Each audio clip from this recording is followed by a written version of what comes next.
Bell बजाओ और समा की खबर से बाखबर हो जाओ। तो इससे क्या होगा?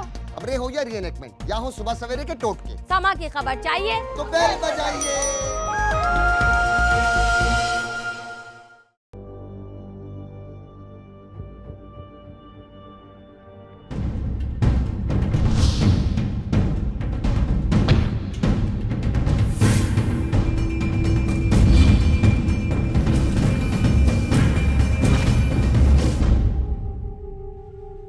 कल रात में चला गया था यार, जरा भाई के साथ शर्ट लेने ना, उधर बहुत तंग करता है यार शर्ट लेने। चल तो कहाँ चला गया? बस सारी जाएगी अम्मा को तो देख कैसा मेकअप थोप कर आई। आवाज लगा दे बुड़ेल लगा बुड़ेल। अरे फिर से तो कहियो, क्या कहा तूने? खाला मैंने कब कहा है? ये कह रहा है। अच्छा तूने कहा है, तू बुड़ेल। नहीं आप, तेरा खानदान अरे बुड़ेल। आपा मैं, तेरे होते सोते बुड़ेल। अरे तुझे नजर नहीं आ रहा? अरे मैंने कब बोल दिया? लगा के अंधा हो गया। तू बूढ़े के लौंडे, तू मुझे बुड़ेल। खाला ये कह रहा है, मैंने कहा आपा मैंने बात। अरे खाला ये कह रहा था, ये तो बता दो इतना मेकअप क्यों थोपा हुआ है? अरे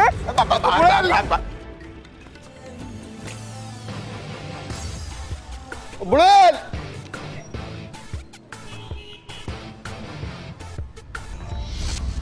गम दिए मुस्तकिल कितना नाजुक है दिल ये ना जाना। अब्बा, ये कौन से बाबा आदम के गाने गा रहे हैं आप? अरे शाहजहां फिल्म का गाना है और रात को हमने प्रभात टागिस में देखी फिल्म, और लोगों को तो ये गाना इतना पसंद आया कि पर्दे सीवी को जला दिया। अरे भाई इसमें जहां बहुत अच्छे मौके पर आई हो भाई, तुम एक काम करो, मेरे कपड़े तैयार करके बक्स में रख दो। बक्स में तैयार कर दूं? कहाँ जाने की तैयारी हो रही है? अरे लाहौर जा रहा हूं भाई, कल जिना साहब का मंटू पार्क में जलसा है। अरे वो कायदे आजम का जलसा 1940 में हुआ था, 77 साल हो गए इस बात को। अरे मैं तुम्हारी अल्जाइमर की बीमारी से तो बहुत तंग हूँ। ओहो भाई माफ करना, वाकई हमारी याददाश्त को पता नहीं क्या हो जाता बाज़ औक़ात। अच्छा मैं नहाने जा रहा हूँ। रिदा, तुम क्यों हंस रही हो? फुप्पो, वो दादी जान को ना भूरे भाई के लड़के ने छेड़ा था। अरे कहाँ? ऐसी कह रही है, कुछ नहीं। रिदा क्या बोला है? भूड़ा बोला था। ये बुढ़ेल क्या होता है? अरे वाह, आखिर भूरे के लौंडे ने आपको बिल्कुल सही पहचाना। बुढ़ैल का मतलब होता है बूढ़ी चुड़ैल। और इतना मेकअप लगा के जाएं बाहर, किसने कहा था आपको? अरे मेकअप का तो तुम्हें हैजा है। रिदा जल्दी से जाकर फ्रेश हो जाओ, शाम को हमें पिज्जा खाने जाना है ना। ये हमसे क्या मुराद है? रिदा नहाकर आप सो जाओ, शाम को चलना है ना पिज्जा खाने। देखा तूने? अम्मा, भाभी ने तो हमारा पत्ता काट दिया। अब ये शाम को पिज्जा खाने जाएंगी, और आपको पता है पिज्जा कम से कम 2000 का आता है। अब देख मैं कैसे इसका पत्ता काटती हूँ। जरा साजिद को तू नंबर तो मिला।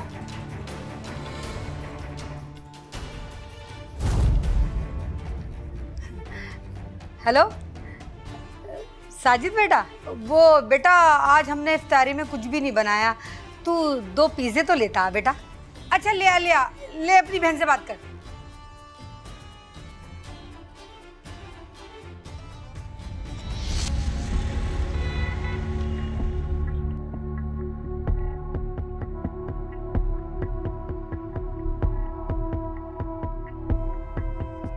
अम्मी को भी आज ही पिज़्ज़ा मंगवाना था।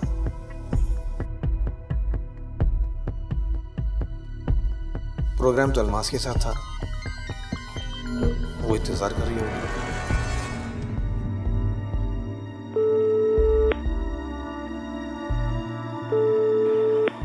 अरे फोन उठाओ भाई, साजिद फोन उठाओ। घर वालों के लिए पिज़्ज़ा लूंगा तो इतना वक्त नहीं बचेगा कि मैं अलमास से बच्चों को बाहर ले जा सकूं। अगर अलमास को बाहर ले जाता हूं तो अम्मी के सामने बुरा बनूंगा, और अगर मैं अलमास को बाहर लेकर नहीं गया तो उस पर फिर दौरा पड़ जाएगा। किसकी मानूं, बीवी की या अम्मी की?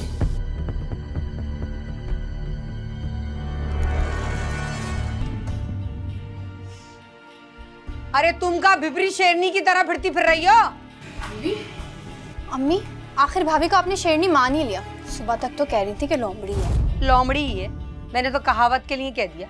कम से कम मम्मी आप इफ्तार के दस्तरखान का तो लिहाज करें। किस तरह की बात कर रही हैं आप? मामा पापा कब आएंगे? मुझे क्या पता, फोन कर रही हूँ तो फोन नहीं उठा रहे हैं वो। भाई ये लाल किले से तोपें कब दागी जाएंगी? अरे कौन सी तोप है? तुम तो बिल्कुल भुलक्कड़ हो। अफ्तार के वक्त लाल किले से तोपें दागी जाती हैं। अरे फिर पहुंच गए लाल किला। अरे ये तुम्हारी भूलने की बीमारी से मैं तो तंग आ गई हूँ। अब्बू आप 1945 में नहीं है, 2017 में, और इस टाइम आप पाकिस्तान में बैठे हुए हैं। हमें वो साजिद कहाँ रह गया? अब मुझे नहीं पता। अरे साजिद ने कहा था वो आज पिज्जे से अफ्तार कराएगा, मेरे ख्याल है इसलिए देर हो गई। मामा पापा ने तो कहा था वो हमें बाहर पिज्जा खिलाने लेकर जाएंगे। हाँ, पिज्जा खाने तो हमें बाहर ही जाना था। पापा आ गए। दरअसल ट्रैफिक में फंस गया था तो इतना टाइम नहीं तक बाहर जा सकते, इसीलिए मैं सबके लिए घर पे पिज्जा ले आया। आओ आ जाओ। चल भाई बेटा। अरे कितनी देर है रोजा खुलने में, जरा बताओ तो। आ जाओ, तुम भी आ जाओ।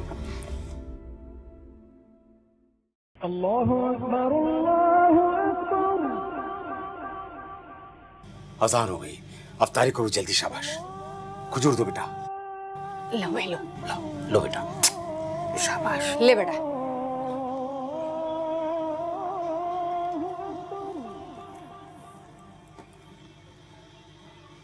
अलमास कहाँ जा रही हो?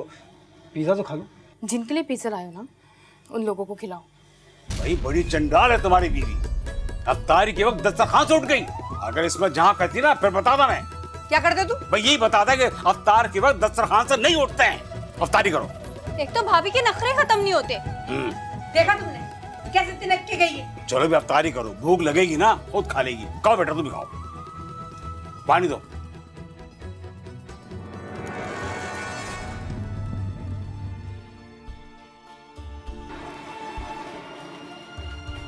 अलमास तुमने ये क्या हरकत की?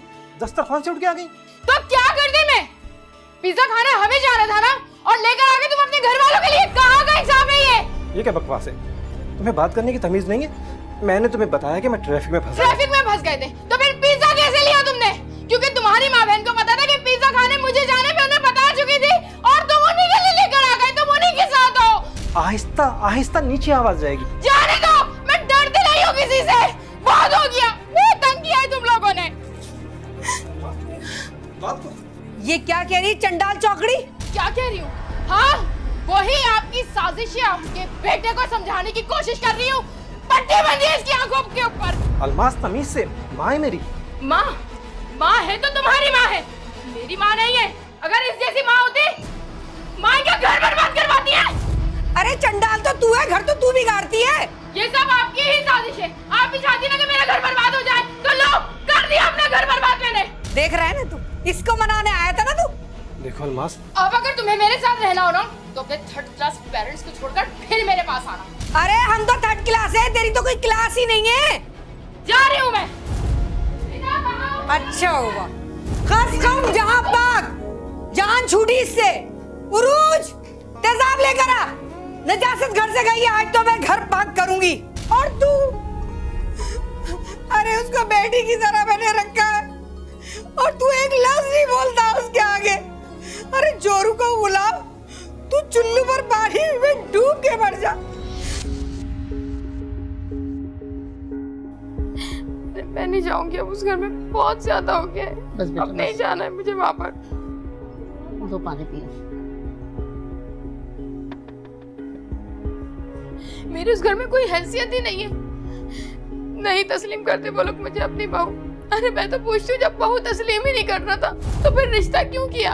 अलमास बेटा, मैं तो कहता हूँ लानत भेजो उन सब पर। साजिद तो तुम्हारे साथ है ना? खाक साथ है अब्बू, वो तो अपनी माँ बहनों का चमचा है। उन्हीं की बातें करता है, उन्हीं का साथ देता है। अगर मैं कोई काम बोल भी देती हूँ तो कसदन वो काम मेरा नहीं होता।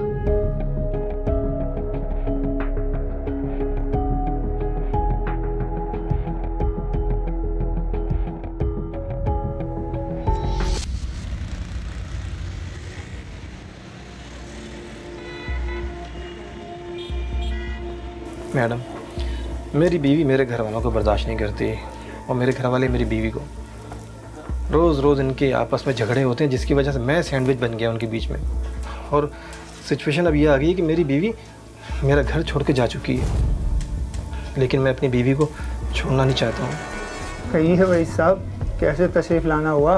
बस वकील साहब, काम पड़ गया आपसे। जी हुकुम।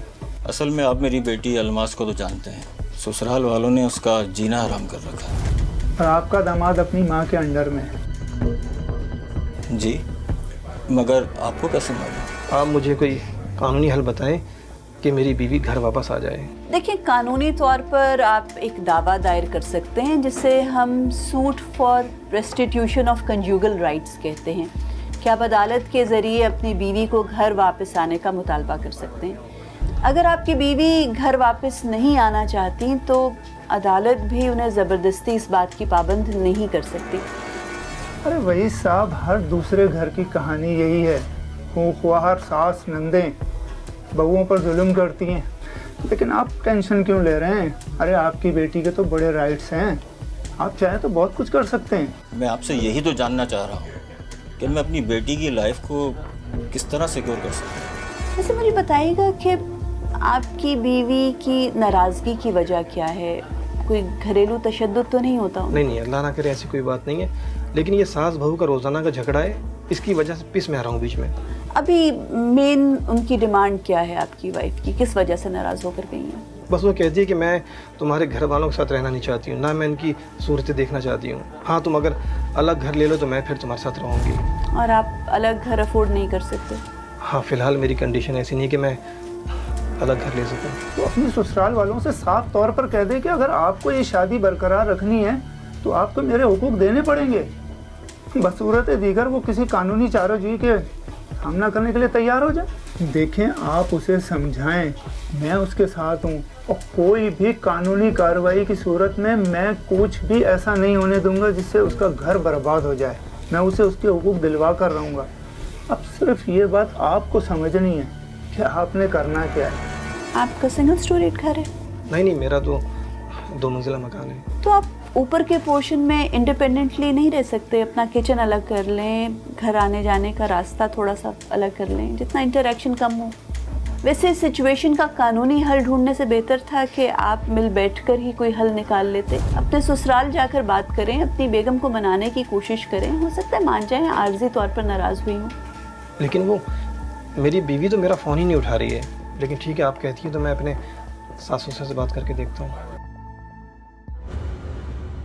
गार्जियन एंड वार्ड्स एक्ट 1890 के तहत गार्जियन और कस्टोडियन में फर्क होता है। बच्चे का हकीकी गार्जियन सिर्फ बाप को तस्लीम किया जाता है। अगर बच्चे की माँ, नानी या दादी गार्जियन बनना चाहती है तो इसे बच्चे की कानूनी गार्जियनशिप हासिल करने के लिए अदालत में दरख्वास्त दायर करना होगी। बसूरत दीगर वो बच्चे की गार्जियनशिप तस्लीम नहीं की जा सकती।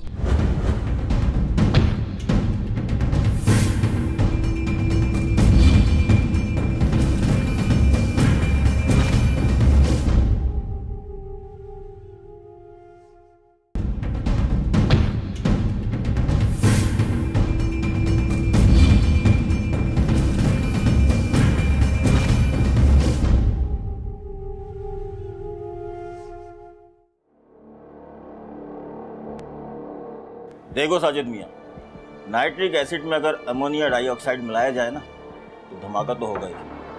बेटा माफ़ करना, तुम्हारी माँ भी एक नंबर की बदज़बान औरत है, और तुम्हारी बहन है ना उरूज, है तो छोटी सी लेकिन घर की सबसे बड़ी बनती है। देखो साजिद, तुम अलमास को वापस ले तो जा रहे हो, लेकिन एक बात याद रखना, ये बेटी मुझे अपनी जान से ज़्यादा अजीज़ है।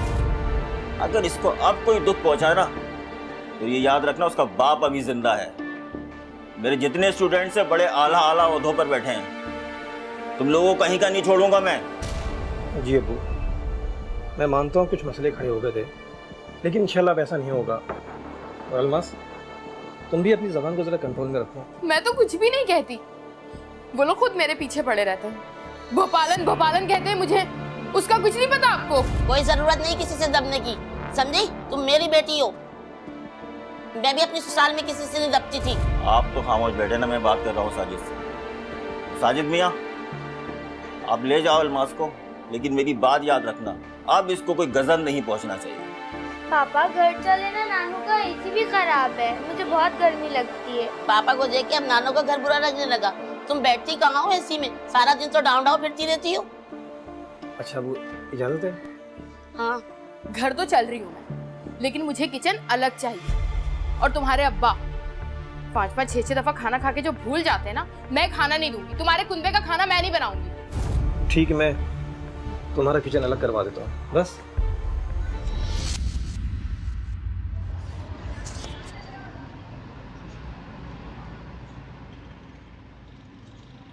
भाभी के जाने के बाद सारा काम तो मुझे करना पड़ता है, खुद तो बैठे हुए बस लिपस्टिक मेकअप करना होता है। आम खाने को दिल चाह रहा है, मेहरोली जाना पड़ेगा। क्या हो गया तुम्हें? मेहरोली दिल्ली में और तुम पाकिस्तान में बैठे हो। सटिया तो नहीं गए तुम? दिल्ली में? ओहो, और तुमने मुझे अभी तक नाश्ता नहीं दिया है, और भूख से मेरा बुरा हाल हो रहा है। 4 दफा कर चुके हैं आप नाश्ता, यही कह के कि नाश्ता नहीं दिया। नाश्ता नाश्ता 4 दफा? कोई वाकई बुढ़ापा जो है ना, बुढ़ापा होता है, याद ही नहीं रहा। उरूज, ये लिपस्टिक वही है ना जो कतरीना ने उस फिल्म में लगाई थी? अम्मा कौन सी फिल्म में? अरे कमबख्त, वो जिसमें वो रणबीर कपूर था। अरे तेरी दोस्तें तो कहती होंगी ना तुम्हारी अम्मी नहीं बड़ी बहन लगती है। बस कर दें, इतनी खुशफहमी अच्छी नहीं होती। अच्छी भली जवान पोती की दादी हैं आप। हाँ, तो 14 साल की उम्र में शादी होगी तो जवान पोती ही होगी ना। पाकिस्तान में एक मीरा कम थी और एक और आ गई। चल, तू तो ऐसी बातें करती रहती है। अच्छी लगी। नजर नहीं आ रहा मैं काम कर रही हूँ, पीछे हटो। लो, तुम्हें दादी की याद नहीं आई कि एक फोन भी कर लेती? तो दादी आप ही फोन कर लेती। हाँ, देखो। वालेकुम अस्सलाम। आ गई है चंडाल। चलो तो तू कहाँ जा रहा है जनबुरी? इधर आ।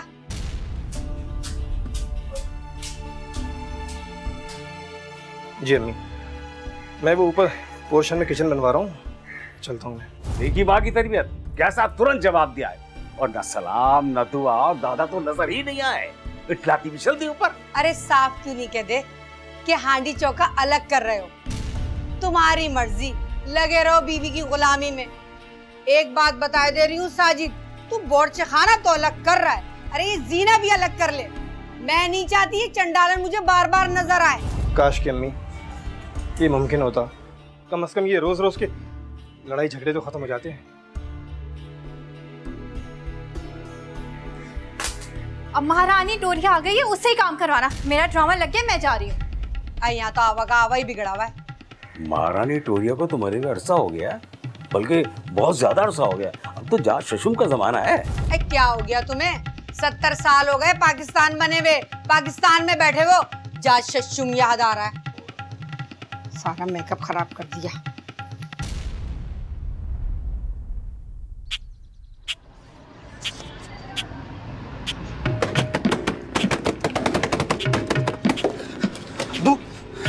खैरियत तो है सुबह? हाँ बेटा, सब खैरियत है, सब जिंदा हैं। वो असल में मैं रात भर परेशान रहा, मुझे रात भर नींद नहीं आई। एक चीज जहन में कुल बुला रही थी कि उसको क्या कहते हैं, वो समंदर में आती है ना, समंदर में तैरती है वो, उसको क्या कहते हैं? मछली। नहीं नहीं, मछली नहीं भाई, मछली नहीं, वो क्या कहते हैं, साहिल पे भी आती है, उसको क्या कहते हैं? अरे अब्बू, वो प्रॉन की बात कर रहे हैं। भाई प्रॉन तो मुझे पता है, वो तो तुम लाते रहते हो, हम खाते रहते हैं। वो साहिल पर आता है ना, जो फिरती है इधर से उधर, उधर से इधर। याद करो याद करो याद करो। केकड़ा? नहीं भाई, केकड़ा नहीं। हाँ, उसके पर भी हैं, पर भी उसके। मुर्गा भी होगी। हाँ, मुर्गा भी। तुम्हारे माँ बाप ने मेरे दिन का चैन तो बर्बाद किया है, लेकिन अब रात की नींद भी खराब कर दी है। सुबह 6 बजे मुर्गा भी?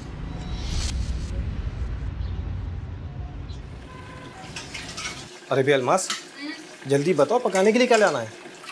भाई मुझसे नहीं पूछो, मेरी समझ नहीं आ रहा क्या पकाऊं। ऐसा करो, रिदा से पूछ लो। रिदा, खाने में बहुत नखरे करती है ये, इसी से पूछो क्या पकाएं। बेटा क्या पकाऊं, बिल्कुल भी समझ नहीं आ रहा है। मम्मा बिरयानी पकाना है। मुझे ना बिरयानी के नाम से बिल्कुल नफरत है, नाम नहीं लेना बिरयानी का। जब देखो बिरयानी पकाऊं। परसों ही तो बिरयानी पकाई है मैंने। फिर मम्मा मैक्रोनी पका लें। नहीं भाई नहीं, मैं मैक्रोनी नहीं खाऊंगा। क्यों भाई? अरे भाई अम्मी कहती हैं ये तो कुत्ते का रतब है। सही कह रही है वैसे रिदा, आपकी अम्मी को ही पका कर भेज दी। क्या मतलब? आपकी अम्मी को इफ्तारी पका कर भी तो भेजनी है ना, तो क्यों ना रात, मेरा मतलब है कि मैकरोनी बना कर भेज दी। तुम कुछ ज्यादा ओवर होती जा रही हो। अलमास, एक बात मेरी कान खोलकर सुन लो, मैं अपने माँ बाप की बेइज्जती बर्दाश्त नहीं करूंगा, और तुम इनकी इज्जत क्या करो। इज्जत ही तो कर रही हूँ, मैकरोनी बनाकर भेज रही, रात बनाकर भेज रही हूँ। बहुत ही कोई बदतमीज औरत है। बहुत सर में दर्द हो रहा है। उरुजिया, ओ मेरी बेटिया, वो यहाँ आकर मेरा सर दबाती बेटिया। अरे अब्बू मैं नहीं दबा रही, गेम खेल खेल के तो मेरे तो खुद हाथ में दर्द हो रहा है। वो नहंजार, वो जोरू को गुलामी तरह। एक चांदनी चौक से वैदिक नागरा रस लिया। वैदिक नागरा? अरे अम्मी क्या कह रहे हैं अब्बा? अरे हमसे पूछता है क्या कह रहे हैं, और जोरू की बातें फौरन समझ लेता है। कमाल है भाई। अरे वैदिक नागरा रस अब कहाँ मिलता है? अरे स्प्रीन ला दे, इनके सर में दर्द हो रहा है। कल भी ये तरावियों में चक्कर खा के गिर गए थे। अच्छा ठीक अम्मी, मैं ला दूंगा। अच्छा वो अम्मी, मैं सौदा लेने जा रहा हूँ, आपने कुछ मंगाना है? तू कौन से हिरन ला के देता है जो हम पका के खाएं? तू जो रूखी सूखी खिलाता है वो हम खा लेते हैं। हम तो तेरे टुकड़ों पे पल रहे हैं। अम्मी किस तरह की बातें कर रही हैं आप? आपने कुछ मंगाना मुझे बताएं, गोश्त ला दूं, चिकन ला दूं, क्या चाहिए आपको? भाई फिश मिल जाएगी क्या? हाँ। अरे इसे मछली कहाँ खरीदने आती है, ये तो बदबूदार उठा के ले आएगा। तू ऐसा कर, वो वाले झींगे लिया जो पकने के बाद इतने बड़े बड़े हो जाते हैं ना। अम्मी वो टाइगर प्रॉन, वो 2000 रुपए किलो अम्मी। हाँ, मैं कौन सी 4-5 किलो मंगा रही हूँ, बस 1 किलो लिया। मैं कौन से चाहती हूँ तेरा खर्चा हो। वो साजिद बेटा, पाव भात झींगे मेरे लिए अलग ले आना, मैं तल के खाऊंगा। अरे इसमें जहाँ कसूर की मेथी है उसमें साथ मिला के खाओ तो बड़ा मजा आता है और तबीयत ठीक हो जाएगी। बहुत दर्द हो रहा है। अम्मी, कसूर की मेथी? यानी इन्हें पता है कि झींगे में क्या चीज डलती है? मुझे तो लगता है भूलना भी सब नाटकबाजी है इनकी। अरे मुझे तो खुद लगता है ये कभी कभी नाटक करते हैं। मेरा तो खुद दिमाग खराब हो गया इस बुड्ढे से।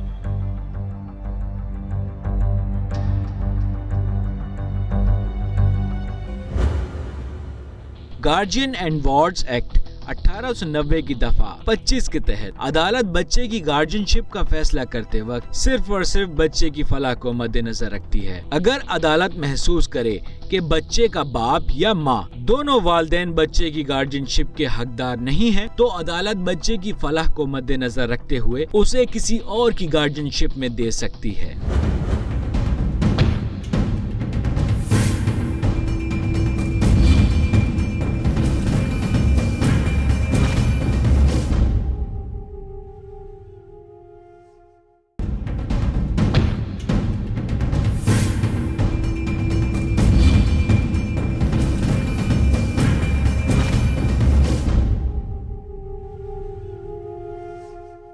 आप लोग कैसे आ गए?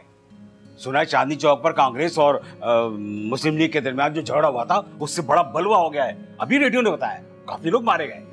अरे ये आप क्या कर रहे हैं? ये हमारी बेटी के रिश्ते के लिए हैं। माफ कीजिएगा, इन्हें भूलने की बीमारी है। ये अभी तक 1942 में जी रहे हैं। कोई बात नहीं, अमूमन लेट एज में ऐसा हो जाता है जी। बेटा उरूज, आ जाओ बेटा। ये मेरी बेटी है। आदाब। जीती रहो बेटे, माशाल्लाह। आओ बैठो बेटे।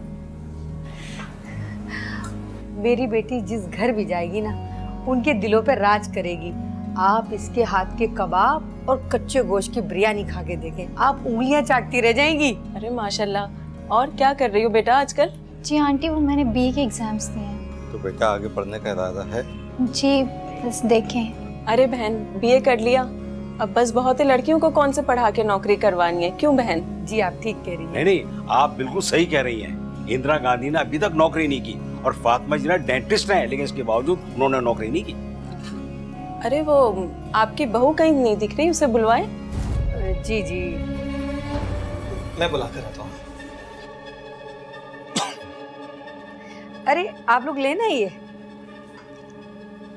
लेना, आप भी आए? आप लीजिए, आप लीजिए। हाँ बेटा आप भी आ जाओ।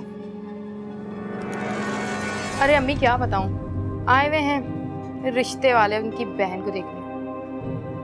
नहीं अम्मी, मैं क्यों दबूंगी, आपको पता नहीं है क्या? बल्कि इतनी सुनाऊंगी ना कि याद ही रखेंगे सब। क्या हुआ? अब अम्मी मैं आपसे बाद में बात करती हूँ। क्या है? अलमास, लड़के वाले तुम्हें बुला रहे हैं, तुम इस घर की बहू हो। चलो। बहू? मुझे तो आज पता चला कि मैं इस घर की बहू हूँ, वरना यहाँ पर तो लोग मुझे सिर्फ नौकरानी समझते हैं और कुछ भी नहीं। आहिस्ता बोलो, मेहमान बैठे हैं और वैसे भी इन बातों का वक्त नहीं है। बस तुम 2 मिनट बैठ के आ जाना, तुम भी देखो लड़के वाले हैं कैसे। अच्छा, जब रिश्ता पक्का कर रहे थे कि रिश्ते वाले देखने आ रहे थे, मुझसे मशवरा किया था? नहीं ना, तो फिर मैं क्यों जाऊं? मेरी इज्जत का ख्याल रख लो कुछ तो। आहिस्ता। ठीक है, तुम्हारी इज्जत का ख्याल रख लेती हूँ, लेकिन मेरी एक शर्त है। नीचे जाके सबको एक एक बात बताऊंगी कि तुम लोग कितने नीच लोग हो, और वो इतनी भोली भाली बनके जो बैठी है तुम्हारी बहन, उसका भी बताऊंगी कि उसकी कितनी लंबी जबान है, कितनी बदतमीजी करती है वो। चलो आओ। अच्छा बस रहने दो, ठीक है, तुम ना जाओ, मैं कोई बहाना बना दूंगा बस। नहीं नहीं चलो ना, बताती हूँ ना, मिल लेती हूँ ना सबसे। बस कह दिया, तुम रहने दो बस। मेरी तुमने जिंदगी अजाब बना दी है। नीचे आके बनाओ भी जिंदगी अजाब तुम्हारी।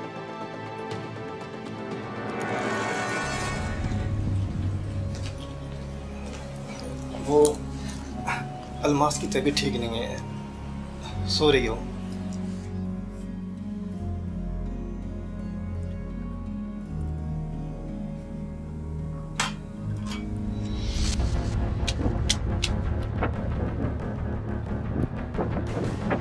तू अपने आप को समझती क्या है? जरा से 2 घड़ी तुझे नीचे मेहमानों के सामने आते हुए मौत आ रही थी, तेरा मर्द खत्म हो रहा था। अरे बाल तो छोड़े मेरे। नहीं छोड़ रही तुझे, तब तुझे भी मारी हमें, बाल छोड़।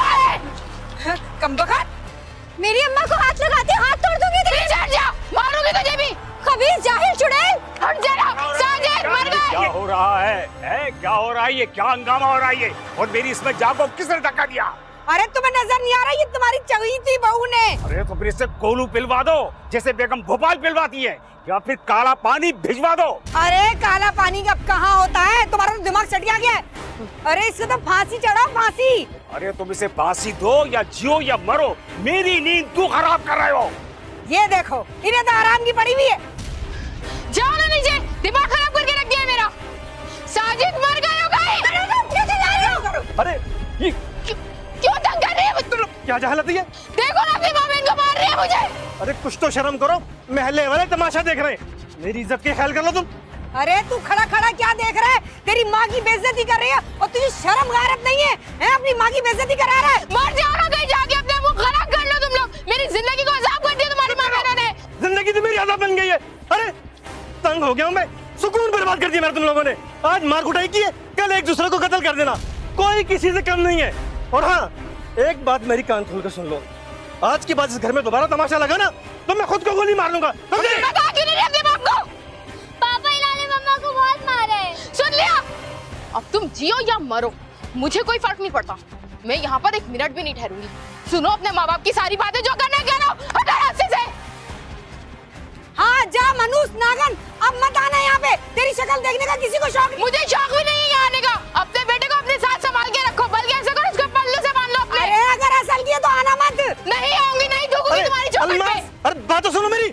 हाँ जोरू का गुलाम, जा उसके पीछे, इसी दिन के लिए तो तुझे पाला था ना। कम बखत। अब्बू जान, अब आप बताइए मैं क्या करूं? भाई अगर तुमने हमसे मशवरा मांगा है तो हमने तो यही सुना है कि मियाँ बीवी का रिश्ता पुल सरात पर सफर करने जैसा होता है। और मैं वो बकरा हूँ जो उस पुल सरात से गुजर रहा है। ये क्या बेहुदा बात कह दी? रिश्ता मांगते वक्त तो तुम लोग बड़े मीठे थे, ये हाल किया मेरी बेटी का। अम्मी जान, आप इसकी जबान भी तो देखें। कौन सी जबान चला ली मैंने? हाँ अम्मी, आपको पता है इनकी अम्मी से घर का कोई काम नहीं होता। उनको अगर काम की बोलो तो उनके घुटनों में दर्द हो जाता है, और मेरा मेकअप करके पूरी गली में घूमती रहती है। सारे गली वाले उनको बुढ़ैल बुढ़ैल कहते रहते हैं। और अब्बा साहब बस सुबह 6 बजे सर पे नाजिल हो जाएंगे कि जी मछली का नाम बता दो। अब ये सुबह ये करेंगे, मछली का नाम भूल जाते, 25 दफा खाना खाते हैं दिन में, और कहते कि बहू मेरा ख्याल नहीं रखती। और इनकी बहन साहिबा, माफ करे खुदा, व्हाट्सएप पे लगी रहती है, पता नहीं फेसबुक पे किस किस से बातें करती है। अलमास, एक गैर शादीशुदा लड़की पे इस तरह के इल्जाम लगाने का मतलब समझते हो? मैं सब समझता हूँ, तुम चाह क्या रही बोलना। और मैं भी सब समझ रही हूँ कि तुम्हारे घर वाले क्या चाह रहे हैं। वो यही चाहते हैं ना कि हम अलग हो जाएं, तो फिर छोड़ दो मुझे, बैठे हुए मेरे माँ बाप फैसला करके चले जाओ यहाँ से। अलमास, तो वो ये भी तो जबान को लगाम दो अपनी। ये काम इनसे होगा नहीं, क्योंकि ये तो अम्मा अब्बा के चमचे हैं ना। अलमास, अब एक लफ्ज भी नहीं बोलोगी तुम, खामोश। और आप भी खामोश बैठिए। साजिद मियाँ,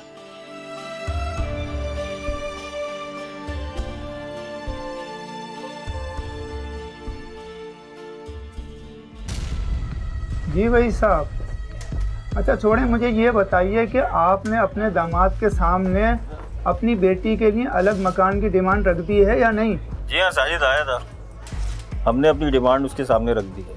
उससे साफ कह दिया है कि हमारी बेटी अब उसके घर नहीं जाएगी। गुड। जी उसने कहा है कि वो अपने पेरेंट्स से बात करके बताएगा। Very good. देखें, एक बात याद रखिएगा। जी जी। अपनी बेटी के ससुराल वालों के सामने कभी अपने आप को कमज़ोर जाहिर मत कीजिएगा जी, और कभी ये ख्याल दिल में ना लाइएगा कि आपकी बेटी को तलाक भी हो सकती है। ओके। और आप लोग जितनी मजबूती दिखाएंगे ना उन्हें, उतनी जल्दी उन लोगों के होश ठिकाने आ जाएंगे। ये मेरा आपसे वादा है। ठीक है, मैं आपको अपडेट करता हूँ। थैंक यू, खुदा हाफिज़।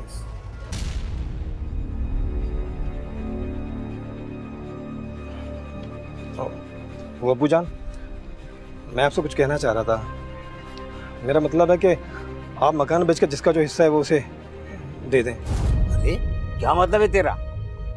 मैं अब्बा जान का कानपुर वाला मकान बेच दूं? अरे तुम तो सटिया गए हो, वो इस मकान की बात कर रहा है। अरे तो ये मकान कैसे बिक सकता है भाई? ये तो लियाकत अली खान साहब ने हम सरकारी मुलाजमीन को दिया है। अरे तू इनसे कहाँ बात कर रहा है, मुझसे बात कर। ये मकान मेरे नाम है। और तू साजिद, कान खोल के एक बात तो सुन ले, मेरी जिंदगी में तो ये मकान बिक नहीं सकता। मेरे मरने के बाद तू कुछ भी कर, बेच के बीवी को जेवर बना बना के चढ़ाइयो। तुम लोग झगड़ा करते रहना हमेशा। मैं तो चला रेडियो सुनने, ख्वाजा नाजिमुद्दीन की तकरीर आ रही है अभी। अरे तुम्हारा तो दिमाग खराब हो गया, ख्वाजा साहब को मरे हुए 55 साल हो गए। पागल हो गई है तो बिल्कुल। और तू खड़ा खड़ा क्या कर रहा है? ये तो तू भूल जा कि तेरी माँ तुझे मकान बेच के कुछ देगी। दबा।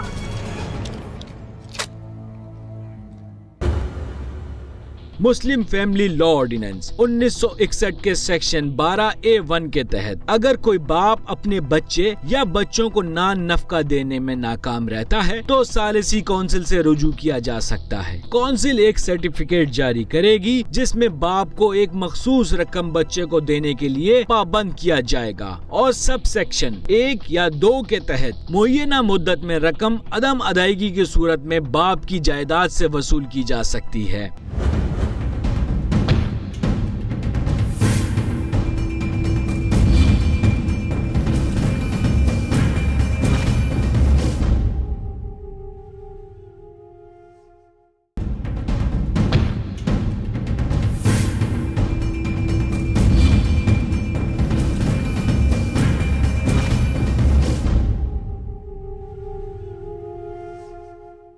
ये देखिए, अलमास ने खुला का नोटिस भिजवा दिया। क्या? अब मुझे बताएं मैं क्या करूं? ना वो बात को समझने की कोशिश कर रही और ना ही मेरे माँ बाप मेरी समझ नहीं है, तो मैं क्या करूं? अब देखें, रूठ के घर जाके बैठ गए और नोटिस भिजवा दिया।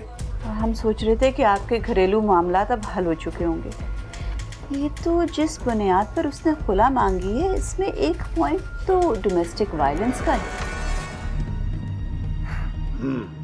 तो साजिद की दुल्हन ने घर आने से इनकार कर दिया।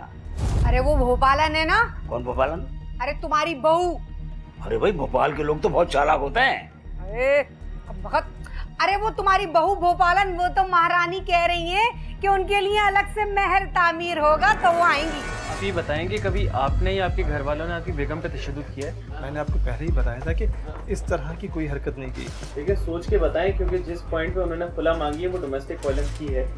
मैं आपसे सही कह रहा हूँ, हम शरीफ लोग हैं, ये हाथापाई नहीं करते हम लोग। चलिए साजिद साहब, अगर आप इतने कॉन्फिडेंट हैं कि ऐसा कोई वाकया कभी आपके घर रूनुमा नहीं हुआ, किसी ने आपकी बीवी पर तशद्दुद नहीं किया और ना ही कोई गवाह है, तो फिलहाल तो हम इस पॉइंट को छोड़ देते हैं। बल्कि वो जब घर छोड़कर जा रही थी वो तो मुझे खुद धक्का देकर गई थी।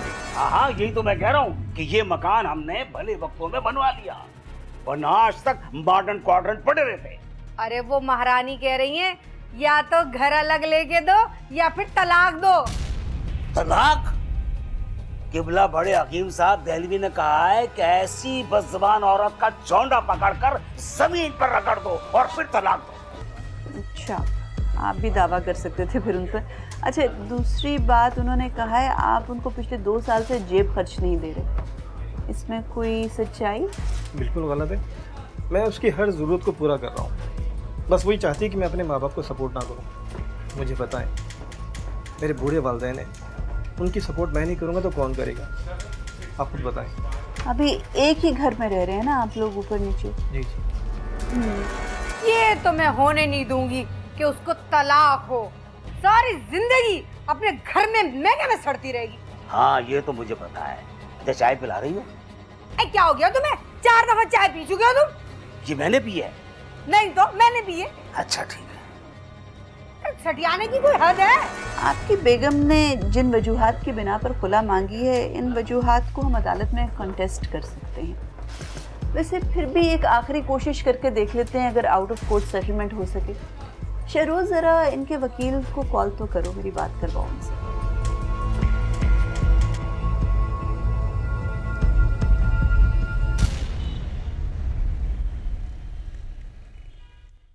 देखो आमना, कबीर का मेरे पास फ़ोन आया था।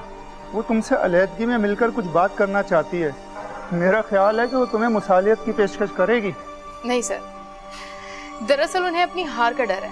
उनको पता है कि खुला तो मैं ले ही लूंगी, इस वजह से वो मुझसे मिलना चाह रही हैं कि कहीं वो हार ना जाए। हाँ, मिलना चाहो तो ज़रूर मिलो, लेकिन एक बात बता दूं मैं, अरे बहुत शातिर वकील है वो। सोच समझ के फैसला करना, जो भी करना हो। बाद में मुझे कुछ ना कहना। आपको पता है मैं बिल्कुल भी नहीं डरती, और मिलना तो पड़ेगा। उनका ऑफिस भी यहीं के करीब है ना? आज ही मिलोगी? हाँ। जैसे तुम्हारी मर्जी। आपने मुझे यहाँ अपने हार की डर की वजह से बुलाया है, क्योंकि आपको पता है कि खुला मैं ले लूंगी और हारने की आपको आदत नहीं है।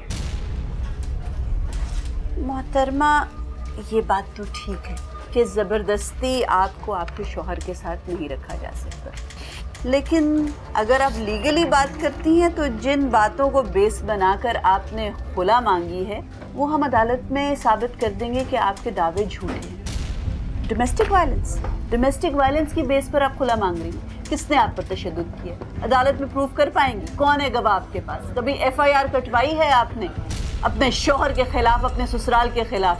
कोई मेडिकल रिपोर्ट है जिससे साबित होता हो कि किसी ने आप पर कभी भी डोमेस्टिक वायलेंस किया है? अदालत सबूत मांगती है। झूठा दावा है ना, कोई सबूत नहीं आपके पास। और खर्चा नहीं देता आपका शौहर आपको? आप साथ रहती रही हैं और आपके शौहर ने आपका खर्चा नहीं उठाया? कहाँ से खाती पीती रही हैं? ये जो कपड़े आपने पहने किसने पे किया? बच्चे का खर्चा कौन देता है? इसका प्रूफ है कोई आपके पास? नहीं, मुझे मेरे शौहर से प्रॉब्लम नहीं है, मुझे प्रॉब्लम उनकी फैमिली से है। तो दूसरों की वजह से अपना घर खराब कर दोगे? ये कहाँ की दानिशमंदी है? कोई बुजुर्ग नहीं है तुम्हारे घर में जो समझाए कि तुम क्या करने जा रही हो? और सलाम है उस इंसान की अजमत पर जो इतना कुछ होने के बावजूद इस बात पर तुला हुआ है कि मैंने अपना घर नहीं टूटने देना, क्योंकि मेरी एक बच्ची है। उस बच्ची के बारे में सोचा है? दुनिया में लाखों सिंगल माँ हैं जो अपने बच्चे को पाल रही हैं। मैं भी पाल लूंगी अपनी बच्ची को। कभी मिली है उन सिंगल माओं से कि मालूम हो कि किन मुश्किलात से वो अपने बच्चे की हर महीने स्कूल की फीस, ट्यूशन फीस, उनके खाने पीने का खर्च उठाती हैं? कैसे दर बदर की ठोकरें खाती हैं हर महीने जब पहली सर पे आ खड़ी होती है और उन्हें वो सारे एक्सपेंसेस पे करने होते हैं अकेले? हाँ, तो इसमें कौन सी बड़ी बात है? पढ़ी लिखी हूँ, आराम से कमा सकती हूँ। एक ही तो बेटी है, बहुत आसानी से ख्याल रख सकती हूँ उसका। मोहतरमा, नौकरी इतनी आसानी से नहीं मिलती है। यहाँ पर MA पास चपड़ासी की नौकरी के लिए एप्लीकेशंस भेज रहे होते हैं। और ये सारा कुछ आप क्यों करना चाहती हैं? क्योंकि आपको अपने इन-लॉज नहीं पसंद? तो वो शौहर भी कैसा है? अपने माँ बाप के आगे मेरी कोई वैल्यू नहीं है, इज्जत ही नहीं है उस घर में, तो ऐसे शौहर का क्या फायदा? क्या करे वो बेचारा, और क्या करे? आप मुझे बताएं। आपने कहा कि आप उस घर में नहीं रह सकती, उस बेचारे के पास जितने रिसोर्सेज हैं उसने आपको इंडिपेंडेंट ऊपर के पोर्शन में शिफ्ट कर दिया। किचन अलग हो गया, इंटरैक्शन कम हो सकता था, वो भी बेचारा मजबूर है। उसके बारे में किसी ने सोचा है? वो कहाँ जाए? कैसे छोड़ दे बूढ़े पेरेंट्स को? आपने अपने वालिदैन को छोड़ा है, आप छोड़ सकती हैं। और कहाँ तक उठाएंगे आपका खर्चा आपके वालिदैन आपके ख्याल में? क्या मुझे बताएं, चलें आपने ये सोच लिया कि आपने खुला लेनी है क्योंकि आपकी बर्दाश्त से सब कुछ बाहर है, उसके आगे का सोचा है आपने? आप खुद कैसे सरवाइव करेंगी, आपकी बच्ची कैसे सरवाइव करेगी? बात सिर्फ माली हालात की नहीं होती है, नफ्सियाती हालात में वो बच्ची कैसे पलेगी, इमोशनली वो किस तरह से ग्रो करेगी, और बाप होते हुए उसको बाप से दूर रखना, क्या ये जायज़ है? Is it fair? इतना दूर का नहीं सोचा आपने, लगता है आपके वकील ने भी आपको इतने दूर की कहानी नहीं दिखाई। देखिए, इस वक्त आपके वालिदैन आपको शायद बहुत शय दे रहे हैं, आप उनकी अकलौती बेटी हैं, लाडली हैं, आपको परेशान नहीं देख सकते वो, लेकिन थोड़ा आगे का सोचें। ठीक है, आपको खुला मिल जाएगी, उसके बाद क्या होगा? 2-3 साल तक साजिद आपको बच्ची का खर्चा शायद भेजता रहे, लेकिन वो सिर्फ बच्ची का खर्चा भेजेगा, आपका जेब खर्च नहीं उठाएगा। आपके वालिद साहब तो पेंशन पर सरवाइव कर रहे हैं ना, वो कब तक आपका सहारा बने रहेंगे? और 3 साल के बाद जब बच्ची 13 साल की होगी और साजिद बच्ची की परमानेंट कस्टडी के लिए दावा दायर करेगा और वो केस जीत जाएगा, तो वो जो थोड़ी बहुत मेंटेनेंस आपको बच्ची की वजह से मिलती थी वो भी आनी बंद हो जाएगी। उसके बाद क्या रह जाएगा? आप और आपकी तन्हाई, बच्ची से बिछड़ने का गम, मुआशी मसाइल, अपने चेहरे पर लगा हुआ वो ठप्पा कि ये वो औरत है जिसने घर बसाने के बजाय खुद घर को तोड़ना मुनासिब समझा, सिर्फ इस वजह से क्योंकि उसकी सास से नहीं बनती थी। सॉरी, मैंने आपसे बदतमीजी की, लेकिन इतनी बातें तो मेरे माँ बाप ने भी मुझे नहीं समझाई। मैं खुला नहीं लेना चाहती। वो थोड़ा सा कूल डाउन होकर सोचो, बहुत अच्छा फैसला कर रही हो। ऐसा अगर सोचना शुरू करोगी तो बहुत अच्छा फैसला करोगी। और देखो, 1 हफ्ते के बाद ईद है, ईद के मौके पर अपनी बेटी को इस किस्म का दुख तो ना दो कि वो अपने बाप से ना मिल सके, या उसको लगे कि उसके माँ बाप अलग हो गए, उसका घर टूट गया है। घर वापस जाना चाहोगी? हाँ मैंने बुलवाया था साजिद को, वो साथ वाले कमरे में बैठा है, बुलवाऊं उसे? अलमास, क्या फैसला किया तुमने? मुझसे बहुत बड़ी गलती हो गई, मैं समझ ही नहीं सकी आपको। अगर अभी आमना मैम मुझे नहीं समझाती तो शायद बहुत गलत फैसला हो जाता। मुझे माफ कर दो। मैडम, आपका बहुत बहुत शुक्रिया कि आपने मेरे टूटते हुए घर को बचा लिया। शुक्र अलमास, रिदा को लेकर शॉपिंग करने चलती है। ठीक है।